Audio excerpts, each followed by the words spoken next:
friends. Let's get it on. Another stream, another session.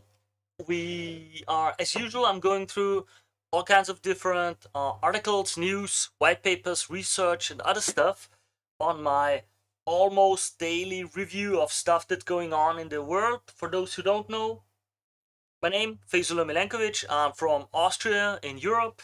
And marketing agency owner. I've been doing this for many years.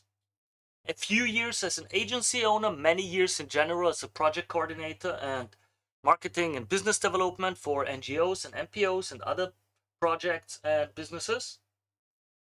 In general, I'm very used to build up smaller projects like SMB up to like 15, 25 employees. That's where I shine with what I know.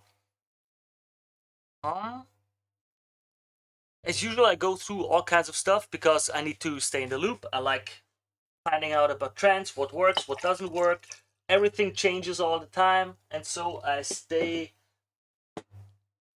up to date. That's what I do. I thought it would be a nice little idea for me to do it live.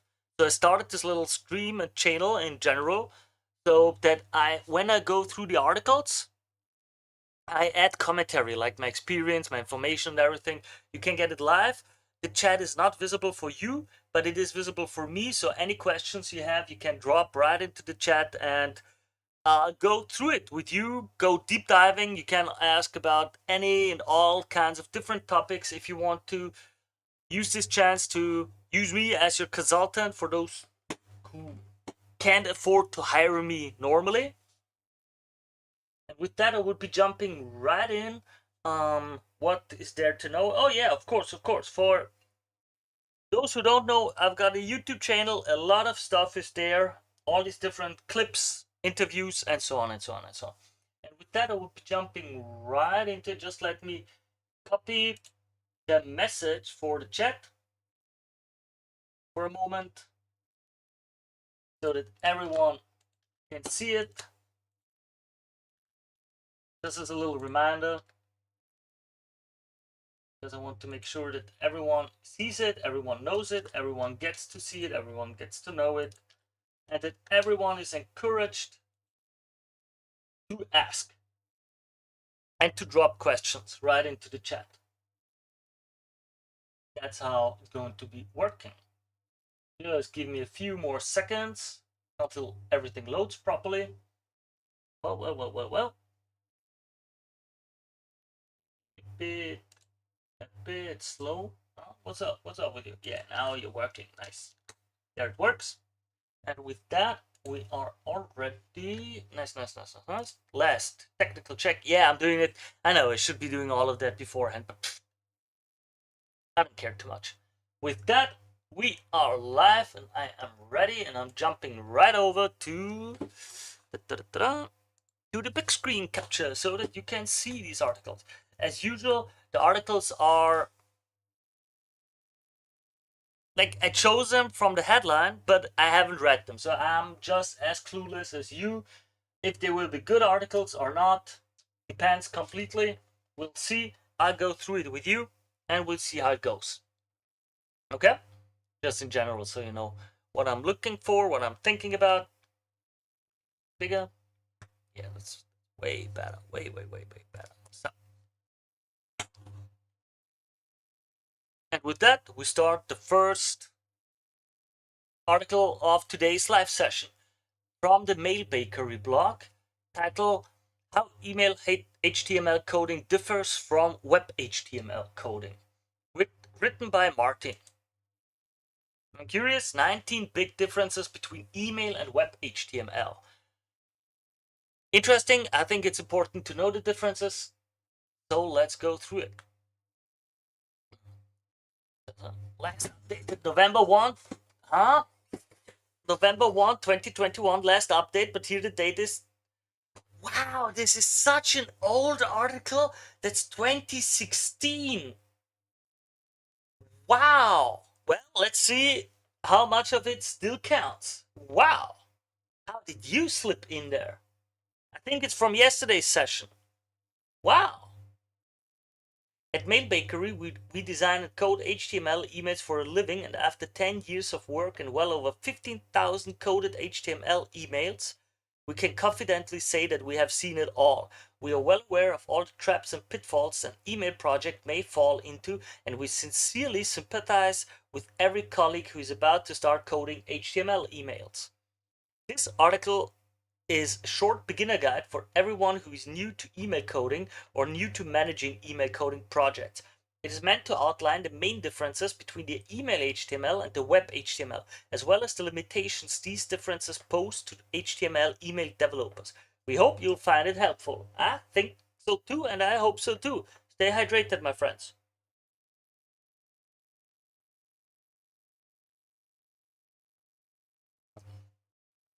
Multiple email clients, no universal rules. Number one.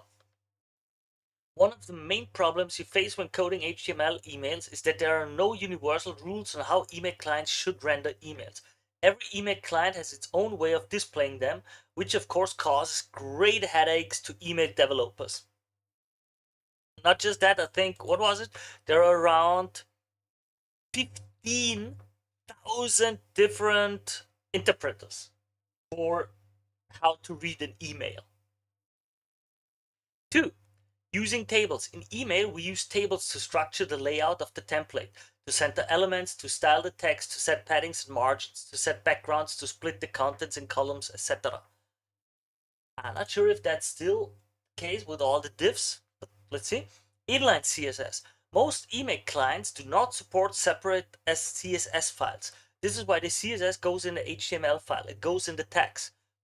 Typical div class h5 style, and then here in this style it is declared all the different tags. Okay, we're working to make mail bakery span class text red style and so on to get this result. Heading and paragraph tags. In email, the use of h1 to h6 and p tags leads to missing margins. This is why we use td or div to style the text. Buttons in email. In web HTML, we create buttons easily with inline elements. However, in HTML email, the same inline elements, href, span, strong, em, etc., can't be turned into block or inline block elements. This makes it a little trickier to create buttons where the whole button would be clickable and not just the text in it. Now, here we have 3 ways to create buttons in emails. Just a second. You can still create clickable buttons, but they won't work on all email clients. Here's how you code them. The link. You can create a clickable button as an image, but the text on it will not be editable. You can create buttons with tables where only the text is clickable, but these buttons look and perform well on all email clients. Okay, just a second. Yeah, hello, nice. Greetings in the chat.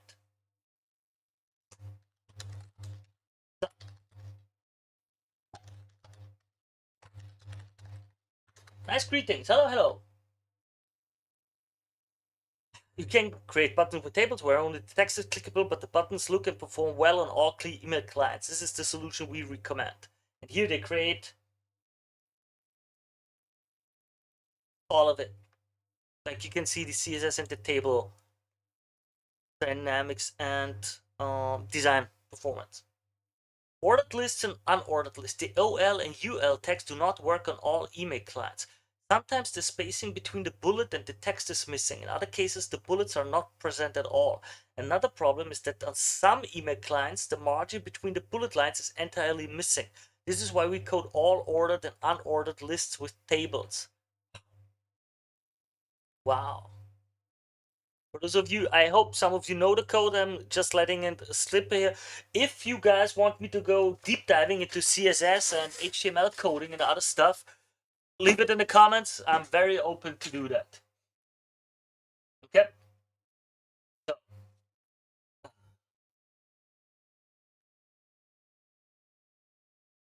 like this. Yeah. Hiding elements on desktop email clients. When you wish to hide an element on desktop, you can't use display none, as it is not supported by all email clients. That is why you have to use various other fixes to be able to hide desktop elements, which is especially tricky on some Outlook clients. 8. Rounded corners.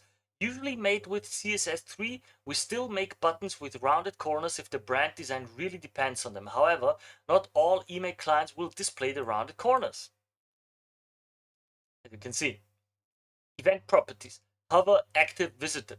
Being CSS3 properties, they do not work in all email clients, which means that they are usually not using email coding, unless you're coding an interactive email. Coding interactive emails. The HTML we use when coding interactive emails is closer to the HTML used when coding web pages. However, this HTML is supported only by the most developed email clients. Find out more on coding interactive emails. Another article. 11.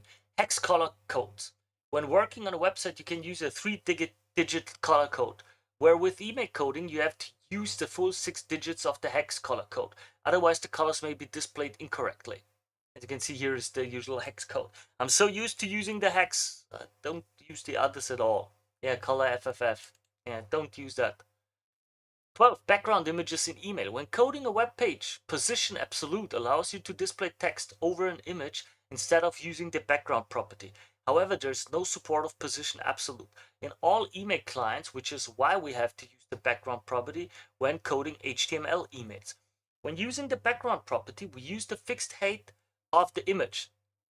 The size of the background stays as it is in design, which means that the text should not exceed its frame.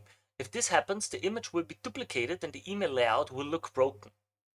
Like this. You can see it repeats again. It's also important to note that backgrounds in Gmail app and Android 4.4 are not displayed at all and appear as solid colors. Oh man, it's like old. That's a very old article, as one can tell, huh? By default, Outlook 2.7 to 2.13 do not display background images. You have to use additional background image code for these email clients. You may find out how a background image is coded in email from these. Backgrounds.cm. 13. Design elements that require position, absolute. For elements that overlap or such that are to be placed over the border of the grid, the web HTML uses position absolute. Where with the email HTML, you have to cut the design in several parts so you could fit the design element where you wish. 14. Use GIFs instead of animations. As most email clients do not support CSS3, JavaScript, and Flash, which allows for creating animations, we would rather use GIFs. Bear in mind that Gmail compresses the GIF images, reducing the quality.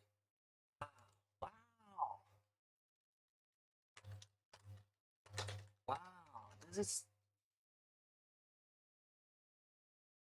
yeah. Nowadays, well, it's still complicated, but still. Wow. Sorry, just thinking about how much it's changed in these 10 years and how much has stayed the same. Like the add media query and syntax working, while so many others are not. Interesting. Font support in email. Email clients have poor font support. It is recommended that you stick to the web-safe fonts or use fallback fonts when coding with custom fonts. You may find out more detailed information on fonts in email here. Fonts in HTML emails, limitations, solutions, and industry standards. Along with that, the email clients do not support Typekit and other JavaScript-based font embedding tools. 16. Full width background. You can't use full width background images because the older email clients do not support CSS3. That is why it is advisable that the background stays within the shell. Yeah. Interesting. Wow. Image blocking. There is image blocking activated by default for most email clients. That is why it is advisable to use all attributes for your images and style them. Absolutely. Same for me. I get so many broken emails where it looks crappy even today. 18. Do not combine multiple CSS properties. Write each CSS property separately. Email clients prefer the CSS structured this way, like this, as you can see, in each in their own. Images in email. For best results, use GIF or JPEG formats. Avoid using PNG. The images have to have attribute border 0 to avoid the default 1 pixel border. It is mandatory to set size for your images, width and height. Otherwise, on some email clients, the images won't be displayed at all. conclusion, as you see in many cases, there are available solutions to the problems you will face. In others, you will have to find the solution yourself. But still, there are some things that just won't work on all email clients. As this is not a complete list of all the differences between email and web HTML coding, yeah, clearly not, we're going to leave this article with an open end and keep updating it with solutions for problematic situations as we come across them. Okay? Well, I have to admit I was expecting way more technical details. Not too impressed with it, but well, okay. Okay.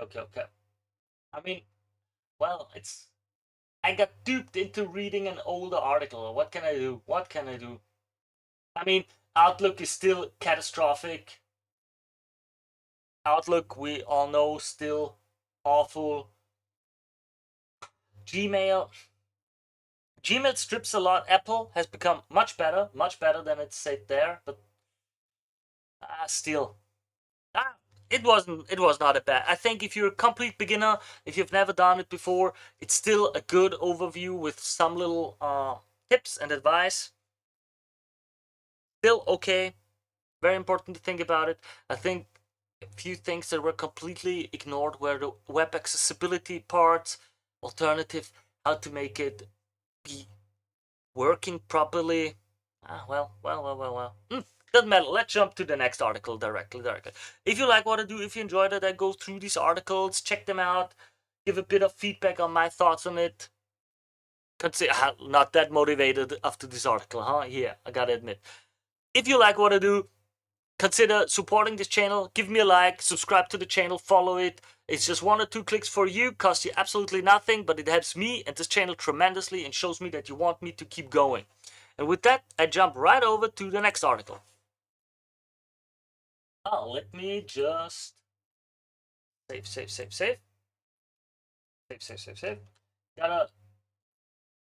I got to save in my notes which articles are read and which not, because I have to link articles in the postings and everything. I don't want to take their hard work away. I want to give the authors always the chance to be, clicked on and to get traffic from my stuff. HTML email templates. I'm in the blog. It's Martin. I'm seeing his articles. How old are they? Are they all so old? Yeah, 2017. You guys want to go? We're gonna go into time traveling, checking out what it's like back then, huh? Yeah. Let's do it. Let's do that. Let's do it. Come on, let's go. I want to see. With that, we're going to jump right into the next article. Today, it seems, we're going through a few older articles. Well, curiosity got me. Next is how to collect email addresses fast and easily. 26 proven ways. Written in 2017 by Martin on Mail Bakery. Why such an old? Well, I got curious. I want to see what has changed, what has not. Maybe we get cool, great ideas. We will see what are industry standards, what has not changed. Maybe we find out, oof, these ideas do not work anymore. Well, let's see. Gotta be curious about it. Let's go through it. Last updated on July 31, 2017. Almost 10 years, man. Time flies. Putting together your email list is the mandatory step 1 in every email marketing campaign. Obviously, you can't progress with your email marketing if you don't have sustainable ways and methods to collect email addresses. This post will show you 26 quick and easy ways to collect email addresses for your email marketing, plus a word of advice. Now that think about it, GDPR and everything wasn't even back then. Oh man. Never buy email lists. Good advice? Put your email list together by yourself. Build your email audience step by step, and it will deliver so much more to your business goals. I mean, technically in quite a few areas it's also gone illegal. Like you can't just send emails without an opt-in. But well, let's keep going. Offer something valuable. Yeah. Email your recipients with articles, case studies, ebooks, and infographics that bring new and important information to them. Contribute to the development of their businesses. Don't do email marketing just for the sake of it. To keep your recipients interested in your emails, you should have a clear answer to the age-old question, what's in it for me? All right, tell a story. Email your clients with behind the scenes insights, real life examples, interviews, case studies, and other people's success stories. The content that sticks the most with us is this of real stories with real situations, something that has been proved to be working in the real world. Avoid dry statistics and pure data-based articles. Share actionable know-how with you recipients. Tell a story with your okay. Don't have typos in your emails, or at least as few as possible, or grammar mistakes. 3. Promote signups with Facebook ads. Wow. Yeah, old techniques, PPC. Wow. Facebook is an excellent place to collect email addresses through. The Facebook ads are still much cheaper than Google ads, and you may use this in your favor when building your email list. Facebook allows you to target your ads to very specific audiences using geo, gender, age, and interest filters. Promote some quality content through Facebook, and the flow of new email address to use guaranteed. Yeah, wow. I haven't heard Facebook being suggested for that quite a while. Got to admit, I haven't done it myself, such a campaign for a while. Would be curious to hear and see what. Maybe I'll test it for myself. Maybe I'll test a little campaign again and see what the costs are right now for such a. Because on the flip side, I think it's not that many doing it anymore. So maybe the prices are way better now. Organize video tutorials.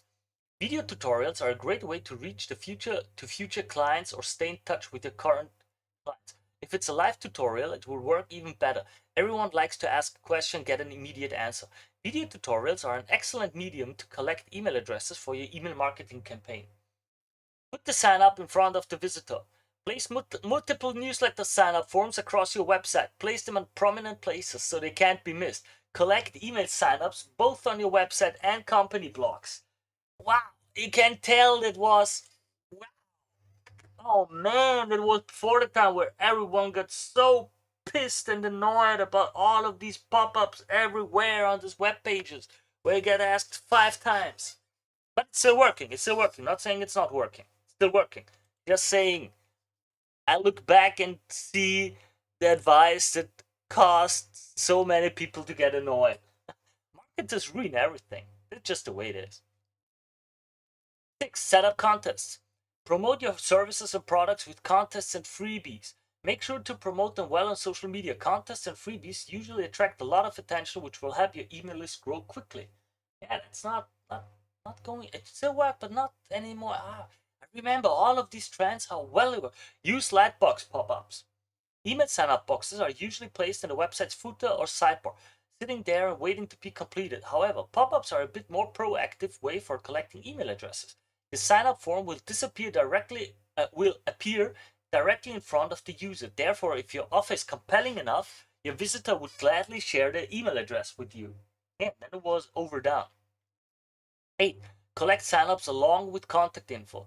Along with collecting clients' contact details, always include a text about your email newsletter. Let your clients sign up by ticking a sign up box at the end of your registration form. Make the sign up process as seamless and natural as possible. Number 9. Offer gifts for immediate use. In exchange for an email newsletter sign up, offer gifts ready for immediate use. The free courses, ebooks, and product samples you give away should solve a particular problem today. Segment your email lists based on previous interaction with the subscribers and data you have collected regarding their needs and wishes. Email the different client groups with offers corresponding to their particular needs. Okay. 10. Gate your best content. Gate your best content and offer access to it only in exchange for an email address. Let future email subscribers know that they are going to get access to something special which is not publicly accessible to everyone. Make them feel special as they sign up for your email newsletter. Wow, yeah, it's something that's been done quite a few times back then. Very interesting. Really, really, really, really interesting. Nowadays, a lot of people would say, no, give it away for free, publicly, everything, you get the goodwill, and it's way more worth. There's still two camps in the industry that kind of fight against one, fight, like, could argue about this. Interesting, interesting. 11. Just ask for it. When talking to a prospect client over the phone, on a networking event, or as they sign up for your services on your website, simply ask for the email address. Just ask for it. Explain how important it is to stay in touch with them, and also how they are going to receive only information that is relevant to their business needs. Business documentation, invoices, business and marketing case studies, and tips.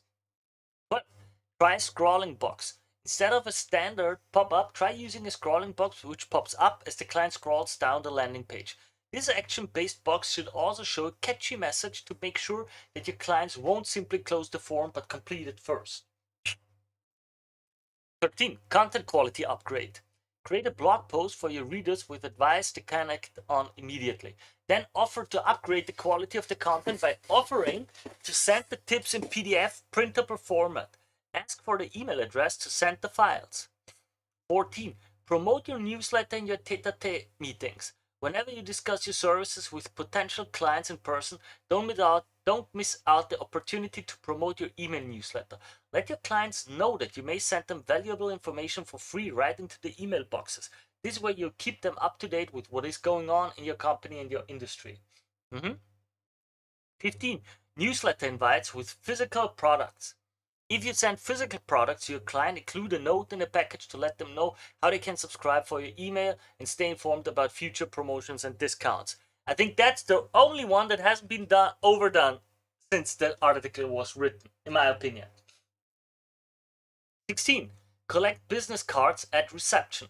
Collect business cards at the counter of your store or at the reception in the office. Promise special offers and discounts for newsletter sign-ups. 17. Collect emails on networking events. True.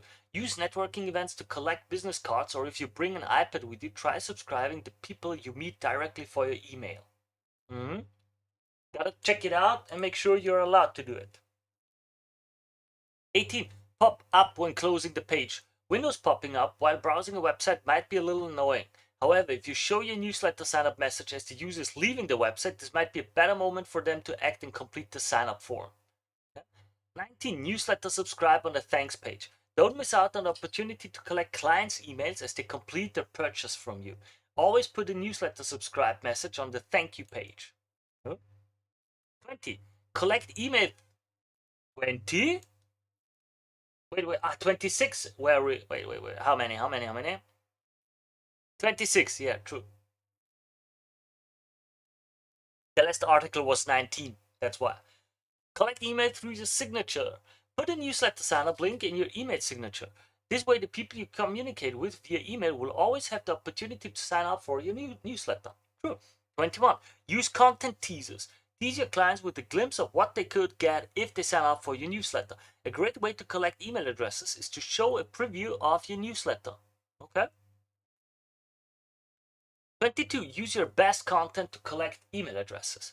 Put your sign-up forms next to your best content. Let your clients sign up for your newsletter while they are really pleased by the valuable information you provide on your website. Okay? 23. Collect email addresses on YouTube. Whenever you upload a video on YouTube, put a link to your newsletter subscription form in the video description with the promise of a special video content only for newsletter subscribers. Okay? I mean, that's... For those of you who watch this clip on YouTube, you can see my link in the description below. 24. Collect email addresses via LinkedIn. If you have the budget for it, you may build a newsletter sign-up form and promote it on LinkedIn. Now, this is something that is done way rarer. But again, the ad costs on LinkedIn are something different. You know, I understand it's like different dimension of costs. 25. Offer newsletter discounts. Offer discounts only for newsletter subscribers. Promote these offers on subscription forums and social media. Don't use the same discounts in any other circumstances. Okay? Use software to help you collect email addresses. These are some great web tools, and plugins will make creating pop-ups and slide-ins much easier. These tools will help you collect even more email addresses. Okay. I don't know why. When I speak in English, I get this desire to yawn, no matter how much I slept. Here are a few tools: Leak Note, List Builder, Pipity, Opt-in, Pop-up, Hello Bar, and Smart Bar. Conclusion: building your email list yourself is a process that takes time. Provide quality content consistently, package it in a beautiful email design, and your subscribers will now have a reason to fill out. They may even recommend your email to friends and colleagues. Should you need help with your email design and coding, we are at your service 24/7 at email templates from scratch. Well, of course, 8 years ago. Wow. Well, that's an old article. Oh wow, wow. I mean, yeah, the in general, all of this advice is still, it's an evergreen. It still works. It just doesn't work as good as it did back then. I remember in 2016, 2017, you could just offer, hey, our new PDF white paper on topic X. Just leave us your email address and you get it sent, and you could get thousands of emails. Nowadays, people are already a bit more cynical about it. They are fed up with all of that stuff. It's gotten harder. It's not as easy as back then, but all of it still works. It still works well. Okay? Well, and if you like what I do, if you enjoy that I go through seemingly old news too, new news, trends, research papers, all of this stuff, and give my feedback, talk to you about the details of it, share my experience, do the deep dives, and react to all of your questions in the chat, consider supporting this channel. If you like what I do, leave me a like, subscribe to the channel, follow me. It's 1 or 2 clicks for you, costs you absolutely nothing, but it helps me tremendously, and there's a big sign that you want me to keep doing this. And with that, we end this clip and jump right to the next article. Very interesting. The email ones are old. There's another old one. Huh? No, you're not as old. All right. Today we're going through quite a few email topics, huh? Seems so to me. Well, I guess today might just be an email topic day. We'll see. We'll see how the chat goes. Any questions? No, you just want me to go on. All right, then let me go on. All right.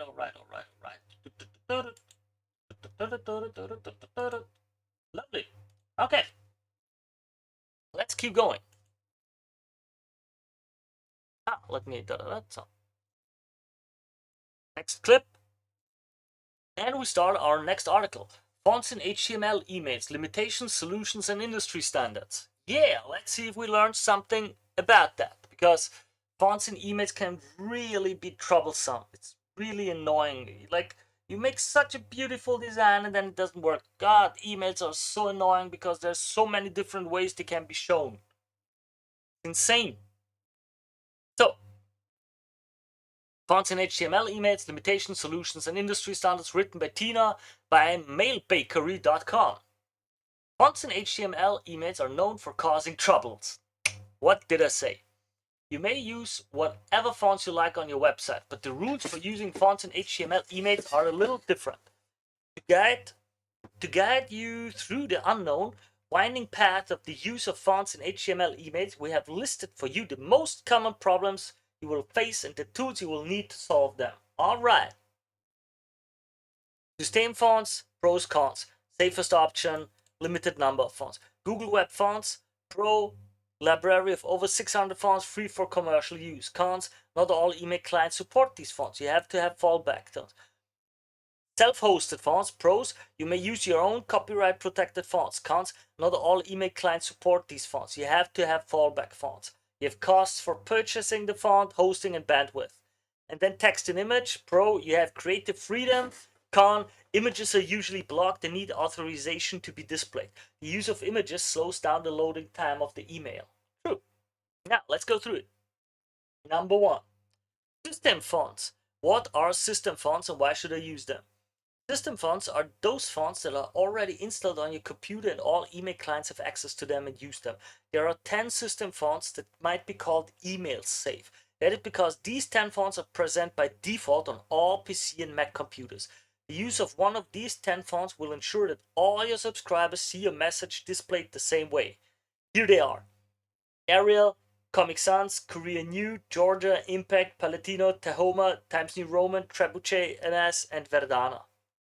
Then we have some that are only in Windows. We have some that are only in macOS. I won't read all of them now. It is hard to present your unique identity if you have just 10 fonts to choose from.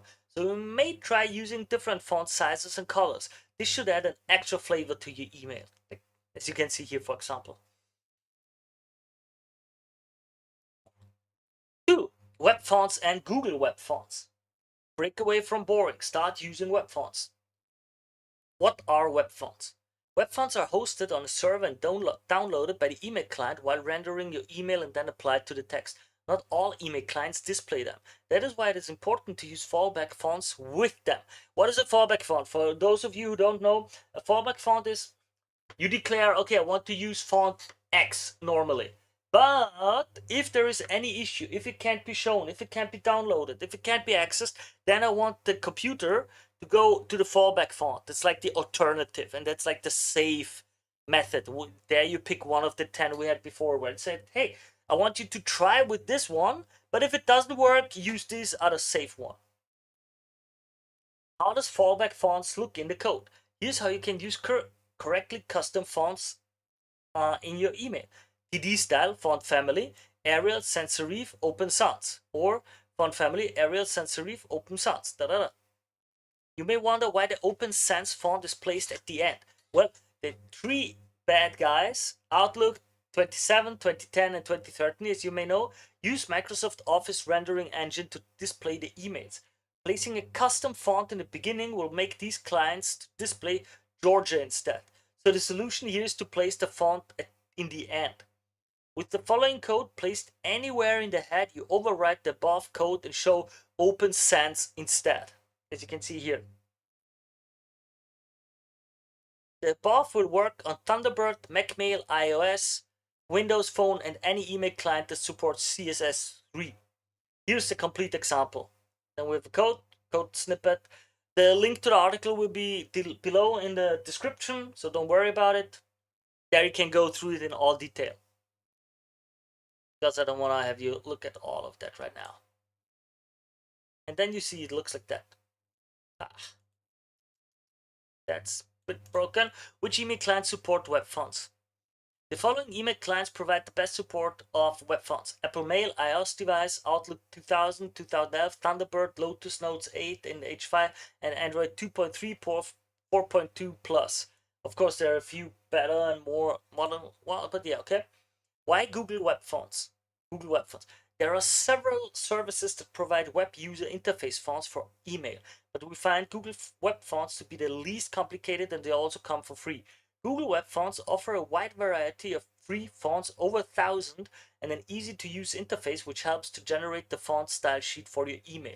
You can use Google Web Fonts for both commercial and non-commercial purposes. One of the best Google Web Fonts features is the option to download the desktop version of the fonts for use at the project design stage. How does Google Web Fonts work? The implementation of the Google Web Fonts is really quick and simple. Follow this link, google.com/fonts. Choose a font family from the list and click the Quick Use button on the right-hand side. Pick up styles in the character set. Bear in mind that adding more styles in the code will affect the email template load time.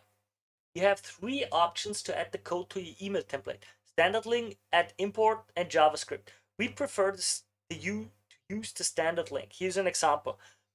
Now, just for you to consider look out where you're from, what your data privacy laws are, like GDPR in the European Union, Canada has something, and so on. If you're allowed to just access those data, those fonts, and how. Just saying. Look it up if it's all right for you, and how you have to access them, if at all. And so you don't want to get into trouble. Copy and paste the generated code into the head of the email, and the font will be accessible in your CSS code. 3. Self-hosting fonts. that's a solution that I really see rarely.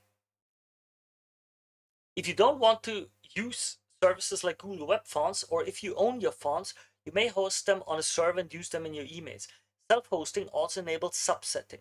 It ensures that you stay in control of your font delivery and do not depend on third-party servers. However, self-hosting your fonts incurs some cost. While system and Google Web Fonts are free of charge, you will have to buy the fonts you're hosting with you. You have to also calculate the cost of hosting and bandwidth, which I would honestly say is quite negligible. Usually, I mean, we can go through the mathematical examples, but this should not cause any issues. Number 4, displaying text as an image in an email. Is this a smart choice? Displaying text as an image gives you all the freedom you need when customizing your text. However, you have to also consider the following. With most email clients, images are blocked by default and the user have to authorize the display. The use of images may slow down the loading time of your email. The loading time increases with the number of images used. Well, of course, of the size of the images too. Like, one very big image will take longer than 3 tiny images. Just saying. A text will always look better no matter how good the quality of the images used in the email. Conclusion. Having various email clients with different sets of rules on displaying fonts makes it a little harder to come up with a single best solution. That is why we offer you several That is why we offer you several options to pick up from, depending on your wants and needs. But remember, whatever your option of choice, you have to have your HTML email template tested with a service like Litmus or Email on Acid to ensure that you know how your message is displayed on the various email clients and devices. Most likely affiliate or self-plug. There, a bit of ad. Need help with your next HTML email design? See how we design and code the email templates for our clients. That is the shameless self-plug. All right. Impact and Comic Sans are not web safe. Well, interesting. Good article for beginners. Not that bad, not that bad. I like it. Yeah, I like it. I think it's like, I can give it like, yeah. With that, I think this article is over. If you like what I do, that I go through these kind of articles. Well, this article and the last one were a bit short, I gotta admit. Like, okay, there wasn't that much that not that much that I could add with experience. I mean, I could tell some issues about market email campaigns that we had, but it felt too forced, you know. But if you got any questions, leave them in the comments and in the chat. No problem. I'll gladly indulge you in telling you some of the stories. But with that, I gotta say, if you like what I do, if you enjoy me going through articles, giving information, giving you feedback, deep dives, sharing my experience with all of you, then consider supporting this channel. All you need to do is subscribe to the channel or follow it. It's 1 or 2 clicks for you, costs you absolutely nothing, but it helps me tremendously and shows me that you guys appreciate what I do and want me to keep doing it. And with that, I'll jump right over to the next article. And we'll see. But before I jump to the next article, I get myself a drink. Because I'm yawning and being too tired, and that's not good. Right? Right.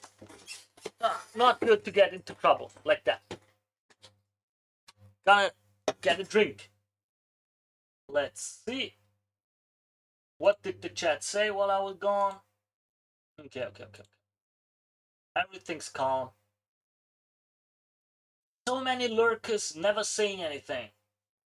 You guys make me nervous. You know, I see you watching, but you're not reacting, not chatting, nothing. Well, what's it? Oh yeah. I gotta save that article. Oops. I think I forgot the last one, right? Yeah. I forgot to save the one that came before. We can do that next time. No big problem.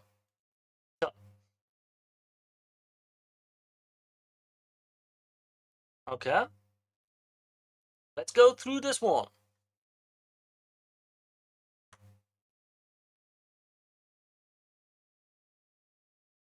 Yeah, that's a good size.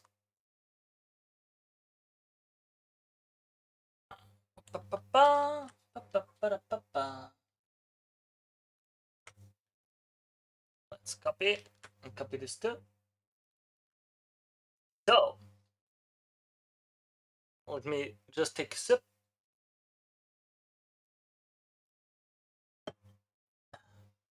All right, and the time is still good too. Yeah, I've still got some time until my first appointment for today. So let's get it on. Right into the next article for today. Seems we have a deep dive into email stuff today. Article, How Email Testing and Rendering Works and Why It's Important by campaignmonitor.com. Alright, let me make the text a bit bigger for you. Hope that's good. Let's get rid of this little thing. Yeah. Nice. Because I want to have more space that you can see the text. Perfect. And let's get right into it. Have you ever designed the perfect email on your desktop only to open it an hour later on your iPhone and realize the formatting completely changed? Your heart drops and you already received the text from your boss. What went wrong? Yes, I have. Yes, I have. And it was awful experience when I was a freshling starting out, coding the email into design, sending it out. I even sent it out, asked one or two friends, hey, can I send you? Want to make sure it works nice? It worked nice. And then I saw it from other people that I knew, and they sent me like, hey man, the email is completely screwed up. That was not a good feeling. But all right, let's jump into it. Great user experience. Yeah. Yeah. Great user experience starts before you even click send on your email campaign. Well, of course, it's got the send is the last thing. Although you need to include personalization and dynamic design, that means nothing if your subscribers on Outlook, Gmail, and Yahoo can't read it. How can you make sure you send out a flawless email?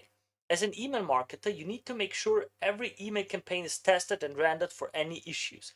Think of it this way. Email rendering changes for the individual subscriber. What device are they using? What email client? What size screen? All of these affect how your email looks and is delivered. Absolutely. And just so you know, I think the number was there are around 15,000 different interpreters of rendering how to render an email. Just so you know. And that's not even the amount of different gadgets, the screens. It's recommended that every email marketer creates a testing plan to not only retain your subscribers, but also increase your return on investment, ROI. If you're still confused about email testing and rendering and why it's essential, let's break down the basics to get you started. What is email testing? Email testing allows you to view your email before sending it out to your subscriber list to verify links, designs, spelling errors, and more. Many platforms like Campaign Monitor, campaignmonitor.com, what a surprise! No, self plugs are fine. It's fine. It's fine. It's fine. Offer a way to preview the email in a web app or send a test email to yourself. See how Campaign Monitor helps you do that here. But I gotta admit, it's been ages. I remember the old times when people wrote it just for the benefit and not corporate SEO optimized articles. Let's go further. Testing your emails will help you fix broken email designs, incorrect or untracked links, incorrect subject line, from name, and preview text, spelling and grammar errors, broken images or missing alt text, irregular font, or content display. However, it's important to note that just because the test email looks great to you, it could still appear differently based on the subscriber's viewing preference. This is where rendering comes into play to ensure that each email is correctly formatted for the individual subscriber. Why is email testing important? A silly mistake like a misaligned image block on a mobile device or sending your subscriber to the wrong landing page could have a disastrous impact on your ROI. While it may seem small, email errors could cause your subscriber to view your company as no longer credible. With customers losing trust in your brand, your open rates, click-through rates, and ROI are likely to see a decline. For example, say you have a targeted email list of 50,000 subscribers that you plan on promoting your newest product to, and estimate that this campaign will bring in $10,000 of new sales. With over 50% of subscribers opening emails on a mobile device, that means over half of your audience is viewing an email that may not be designed correctly. Most likely, these subscribers are left wondering what to do in the email or why they should purchase from you. Overall, the email mistake could cost you $5,000 out of your predicted 10,000. Okay, just curious.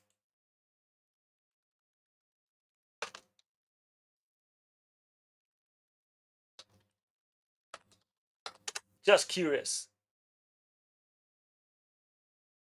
47% of consumers use a mobile application. Around 30% still prefer desktop.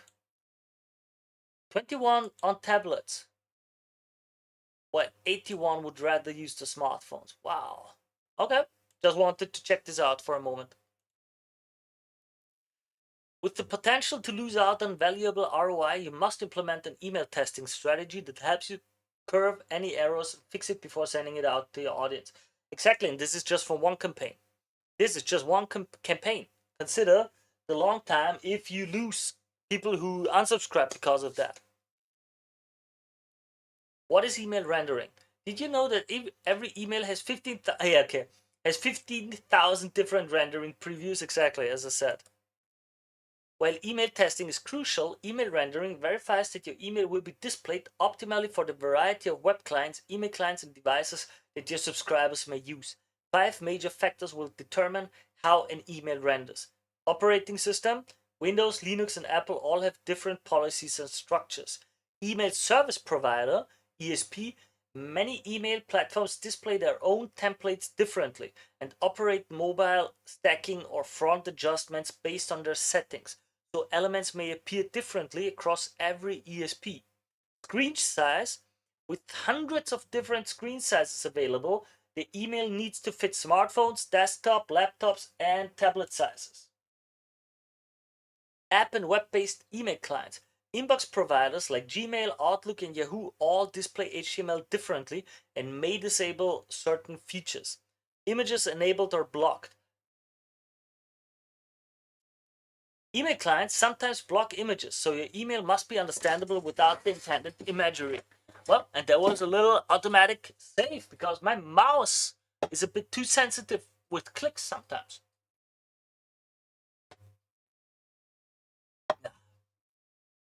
For example, check out the differences between the iPhone and Outlook view for this Just Eat delivery email.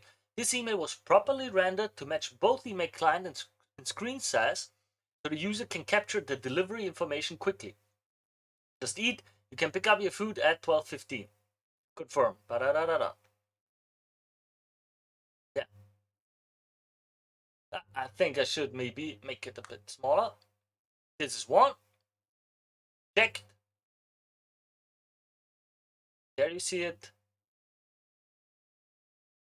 And it works on both. All right.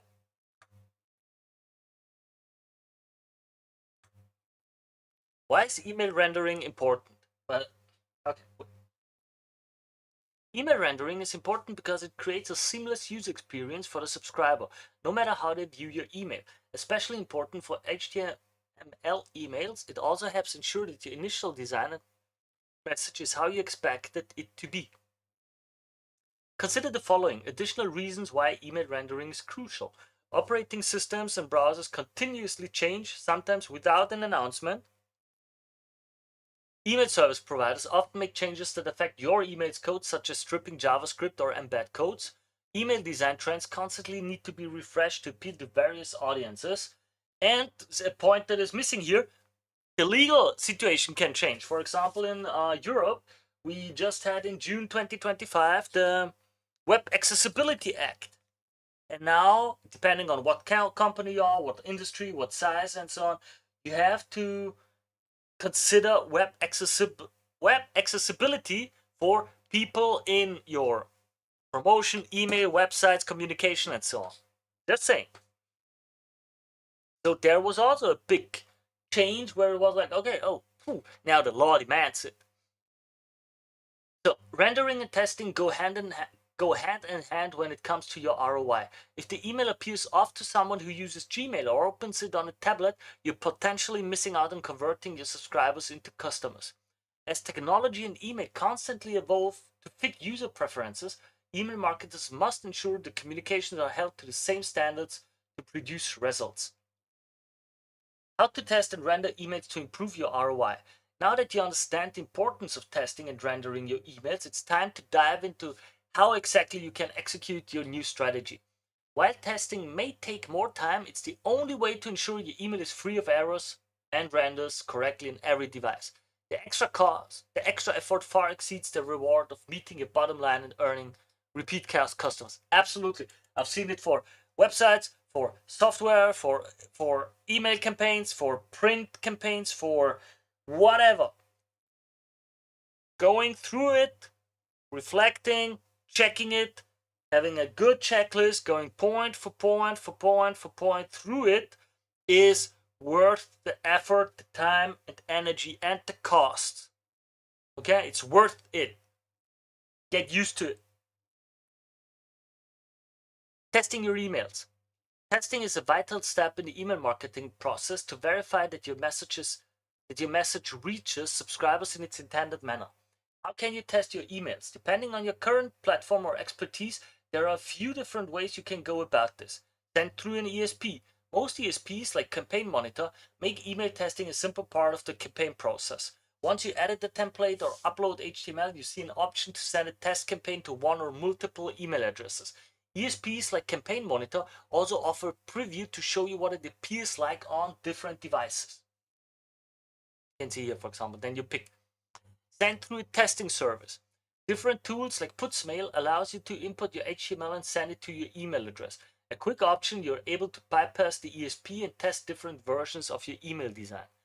Send to real devices. If you're unsure about using a digital platform, you can easily preview the design in a phone, tablet, or laptop to see how the design looks.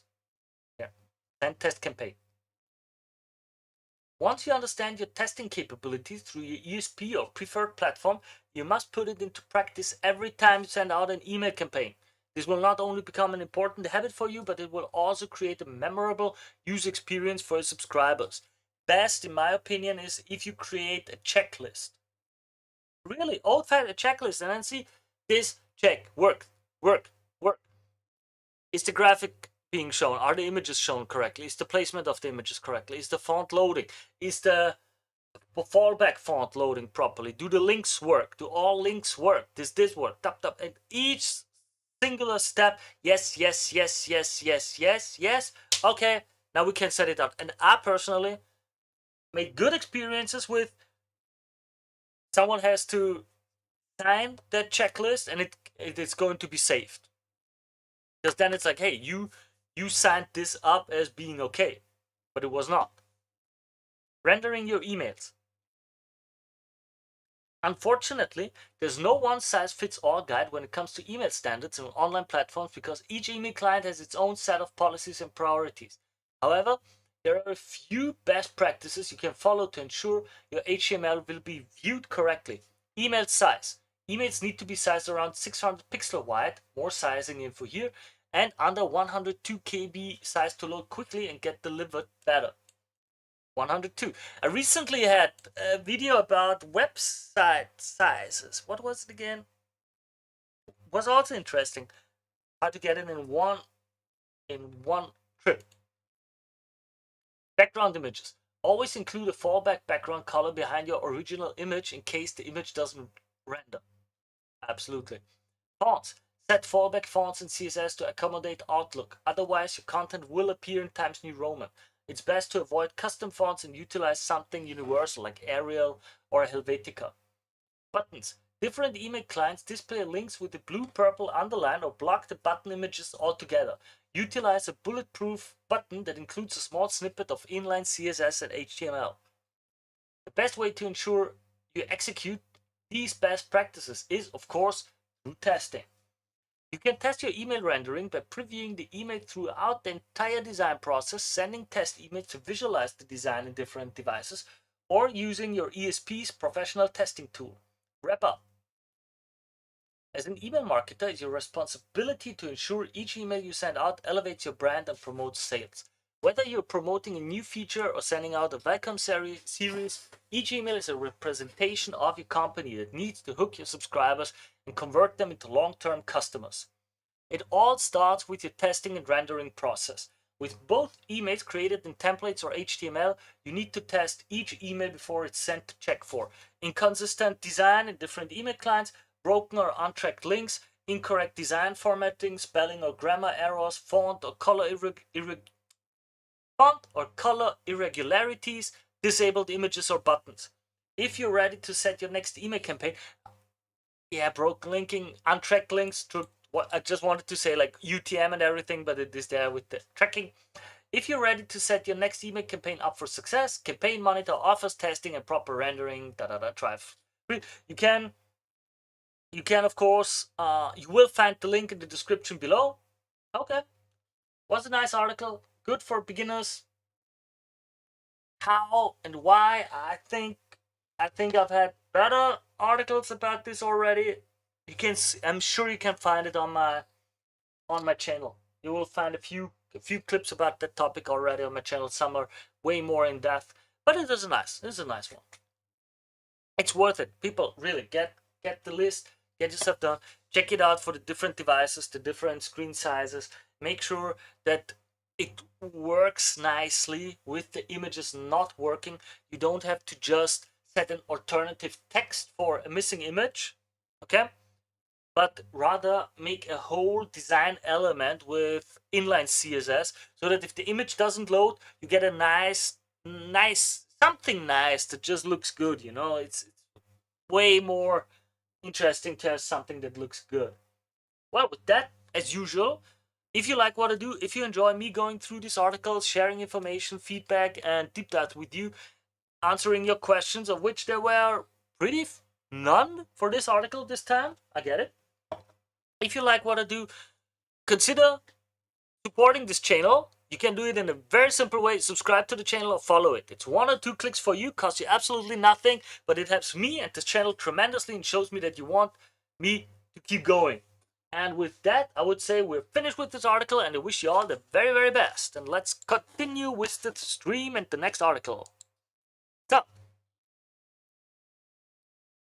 did I save this one? Yep. Yep. All right.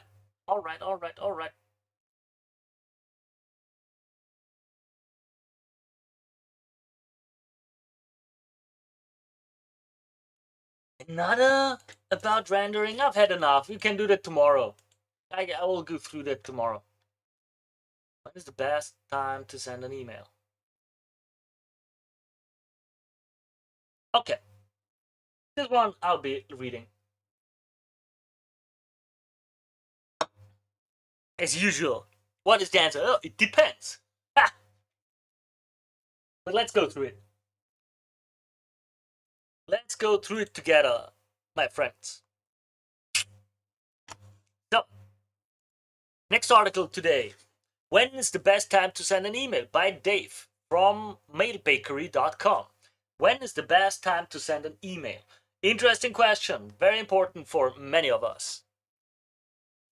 So, when is the best time to send an email? The answer to this question is perhaps one of the most sought after answers in the marketing industry. Ooh, okay, laying it on thick from the get-go, okay. Yet perfectly timing your email campaigns is as hard to master as mathematics. Ideally, you want to identify when people have the most mental capacity and time to read your well-crafted emails. And choosing the perfect time to send an email often promises the highest open and click-through rates. I wouldn't say just mental capacity and time, but also the most inclination to take action. Choosing the perfect time to send an email often promises the highest open and click-through rates, okay? After countless hours of research and inquiries, industry experts like Litmus and Campaign Monitor believe they have uncovered the best time to send an email? And the answer is it depends. Well, did I call it? Didn't I call it? I called it. As usual, I did call it. Didn't I? Yeah. Although it is I mean, it's a given. It's a given. Is your product something that a stay-at-home mom would buy? Well, it's going to be a very, very different time frame than something for the single 25-year-old tech startup bro. Like they have a completely different cycle of the day where they can sit down and read something and so on. But let's continue. Although it is an anticlimactic reveal, there is truth to this discovery. There are many factors at play, and in the following section, we discuss what determines the best time to send an email. Let's see what factors there are and if I am overlooking some of them or not. Your company industry matters. Absolutely. It may not seem like it. What? But your company's industry plays a significant role in when is the best time to send an email. It is also the primary deciding factor in how successful your email marketing campaign is. Every industry is different and they have their respective target audience.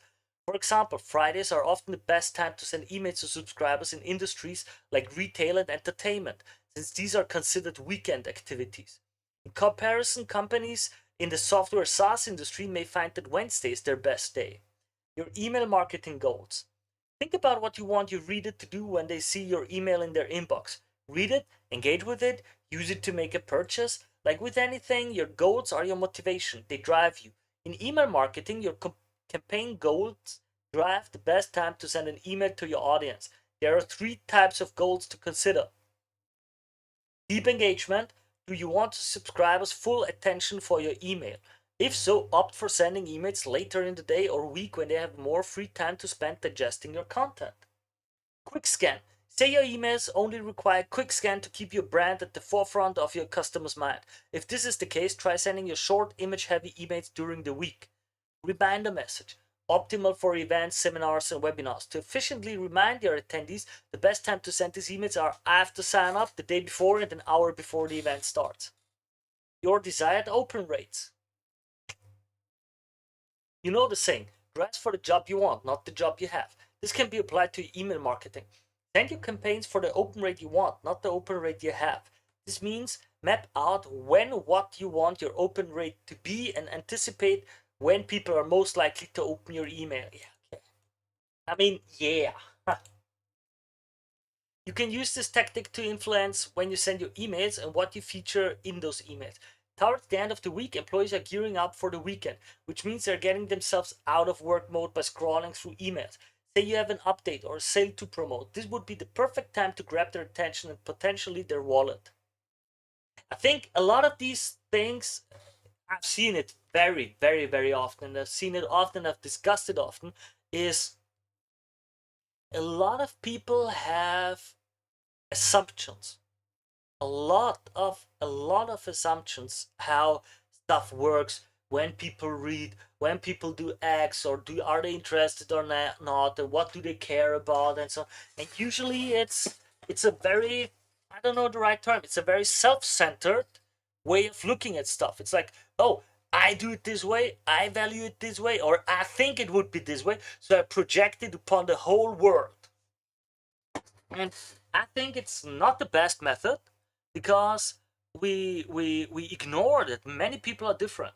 So as general advice and general rule, I tend to tell my clients, hey, listen, we're going to test it out. No assumptions, just test it out. We've got some time. Better to see what works really and how do people react. Could be that we're completely off the road and off the charts with what we assumed. Could be.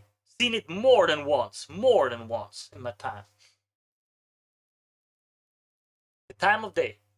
There aren't many people who claim to be a morning person, but if you're looking to boost subscriber engagement with your emails, you might want to change your tune. Litmus research points out morning is the best time to send an email. Approximately 20% of people in the US read emails between 9 a.m. and noon. However, the best time of day varies from country to country. For example, Spain has a second spike of email opens between 4 and 5 p.m. And known early risers, Australia and New Zealand, start checking their emails as early as 5 a.m. The best way to find your golden hours is to learn when your audience tends to check their email and how often. And that's best done checking industry standards, talking to other experts, and testing it out. It's just the best. Your email's content, Tuesday, Wednesday, Sunday. Oh, have you ever looked at a text message or an article and thought to yourself, I've saved this for when I have more time to read? Your subscribers do the same thing depending on what kind of email you send. Another way to determine when the best time to send an email is to consider Another way to determine when the best time to send an email is consider your email's content and when your target customers will most likely interact with it. I feel like this sentence is a bit off. If your email features a percentage off coupon, think of when subscribers will use it.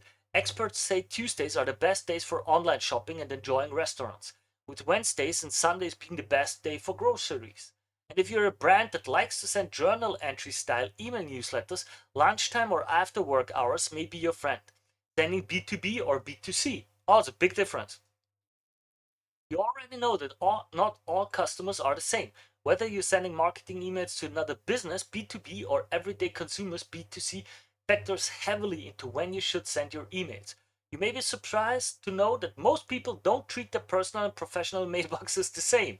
Yeah, some check their professional emails more regularly than the personal inbox, where others might only check the personal emails before and after work.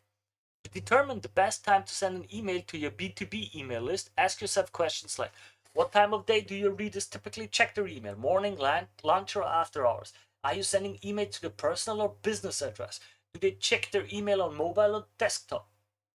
Evaluating the answers to these questions and other similar questions informs the way your list engages with your email as well as the most successful time to reach out. Again, just test it out. You will have to test it out, try it out, see what works the best. You might even realize that you should segment your whole email list into different groups. Like, for example, I've got in my newsletter roughly 3 big groups. Solopreneurs and starters who just work alone, like single people who have a business, who have no clue about marketing. They want to learn the very, very basics. Then the second group is like small SMBs. They want to learn a bit more, like they already work with agencies, they have a pretty solid understanding of the basics, but really need to tune it up to get more out of squeezing out of every euro or dollar to understand, okay, which agencies should I hire? How do I find out if my employee is good? What else could we do? What strategy and so on? And the third group is marketers, agencies, marketing people, people that want to learn from my experience and get a boost in their quality and in their work, because they want to get better at their craft and become total experts. And so these 3 groups they behave very differently with the newsletter and the emails and everything. Okay, just saying, gotta test it out. Now, day of the week. Many people believe that Tuesday, Wednesday, and Thursday are the best days to send your email newsletter, but we beg to differ. Specific weekdays matter little in the strive for optimal open click-through rates, but whether you send your emails during the week or the weekend is what has the greater impact. Most companies opt for sending emails during the work week, but according to MailerLite, readers, especially those in the US and Canada, have the same open rates no matter the day of the week. If you're looking for a way to stand out from the crowd, you can try sending marketing emails on the weekend when appropriate. Just stay away from Sundays, which are widely accepted as the least favored day to send an email. Maid Bakery. Despite when you decide the best time to send an email is, the most significant takeaway from our roundup is that you must remain consistent. The hard work and dedication you put into finding your company's perfect send time won't garner success if you aren't consistent with your efforts. After all, success doesn't come overnight. We hope that our list offered plenty of insight. If you need help crafting emails, let Mail Bakery be of assistance. We design and code email templates that are stunning, brand specific, and sure to engage and convert. If you have a design in mind, let's collaborate, bring it fire, interested. Link to the article will be below. So if you want to go through it, you can still contact them, read through it. I think an important aspect that was not mentioned at all is reality. Often people forget reality. They just say, "Oh, we sent the email on a Wednesday at 9 a.m., but the other email was better on next Friday at 6 p.m." And they ignored partly. I've seen it. Reality checks, like for example, um, a product line for sunglasses, and when such an email is sent out on a day that has rain, storm, gray weather, it's cold, it's not nice, of course it will convert way worse than if it's a sunny day, it's hot and everything. And I'm just saying, many marketers, many businesses completely forget to include this kind of reality check into the situation. Like, hey, what has been going on? What has been going on in the broader terms of reality for the people? Okay, just wanted to add that. In general, if you like what I do, if you enjoy me going through these details, through these articles, newspaper trends, white papers, research, and so on, consider supporting this channel. You can do it very easily. Just subscribe to it or follow me. It's 1 or 2 clicks, costs you absolutely nothing, helps me tremendously, and shows me that you want me to keep going with all of this during my live streams. And with that, this article is over, and I wish you all the very, very best as I jump to the next one. Yeah, right? Let's see. Let's link it.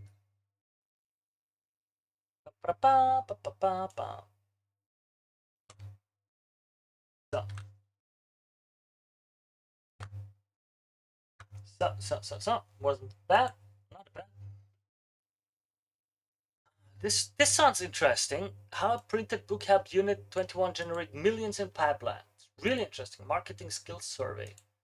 Consumer behavior, marketing patterns, types, segments. There are a few interesting articles waiting for us to go through. But I will have an appointment pretty soon.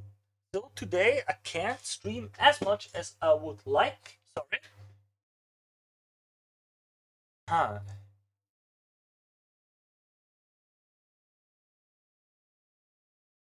I also like this one from Shopify again.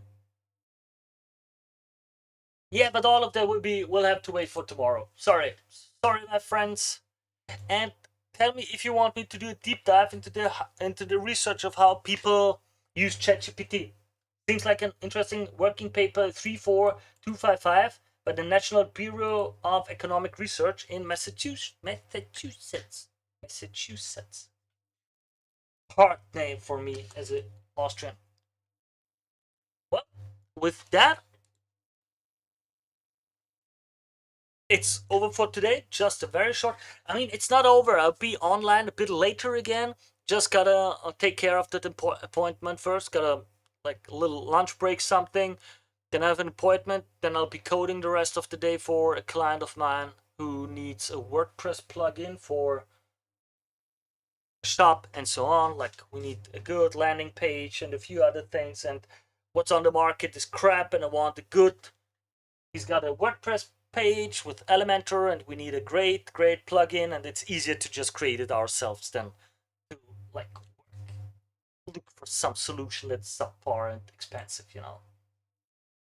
Well, and with that, I thank you all for the time you took for you looking into this. I thank you all, wish you all the very, very best, and we'll see and hear each other later. Bye.